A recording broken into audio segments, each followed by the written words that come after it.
Hello అందరికీ. అయితే మేమైతే అరకు ట్రిప్కి వచ్చినామని చెప్పినాం కదా. ఇంకా మొత్తం బర్త్డే సెలబ్రేషన్స్ అన్నీ అయిపోయిన తర్వాత ఇంకా బయటకు వచ్చినాము. బయటకు రాగానే అది కాఫీ ప్లాంటేషన్ కాబట్టి బయట అన్నీ కాఫీ అమ్ముతున్నారు. కాఫీ పౌడర్, టీ పౌడర్ అట్లా అన్నీ ఉండే. ఇంకా అంతా ఒకసారి చూసేసి లాస్ట్లో మాకు ఒక ఆంటీని గమనించినాము. పాపం తన దగ్గరికి ఎవ్వరు వెళ్ళట్లేదు అనమాట. ఇంకా మేమే తీసుకుందాం, మేమే బోనీ చేద్దామని చెప్పేసి పోయినాము. పోయి ఇంకా aunty coffee, tea and spices అన్నీ చూపిస్తుంటే ఇంకా మాకు కావాల్సినవి టీ అండ్ కాఫీ పౌడర్ అయితే తన దగ్గర తీసుకొని ఆంటీ కాంప్లిమెంటరీగా కాఫీ ఎట్లుందో టేస్ట్ చేసి కూడా ఒకసారి చెప్పమన్నారు. ఇంకా సరే అని చెప్పేసి ఒక కాఫీ అయితే తీసుకుంటే నిజంగా టేస్ట్ అయితే ఒరిజినల్గానే ఉంది. మా మామయ్య కూడా తీసుకొస్తే మా మామయ్య కూడా అన్నారు బాగుంది, నిజంగా ఒరిజినల్గానే ఉందని. సో మీరు కూడా ఎవరైనా వెళ్తే తప్పకుండా తీసుకోండి.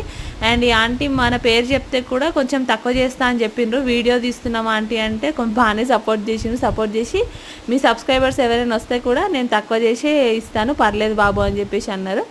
ఇంకా అన్నీ అయిపోయి రిటర్న్ తీసేసుకొని మేమైతే రిటర్న్ అయిపోయినాం. అసలు ఎన్ని వీడియోలు పెట్టినా ఒక్క సబ్స్క్రైబ్ కూడా పెరుగుతలేరు, లైక్ కొడతలేరు, ఏం చేస్తలేరు. Please friends, like, share, comment and subscribe కూడా చేసుకోండి. బాయ్.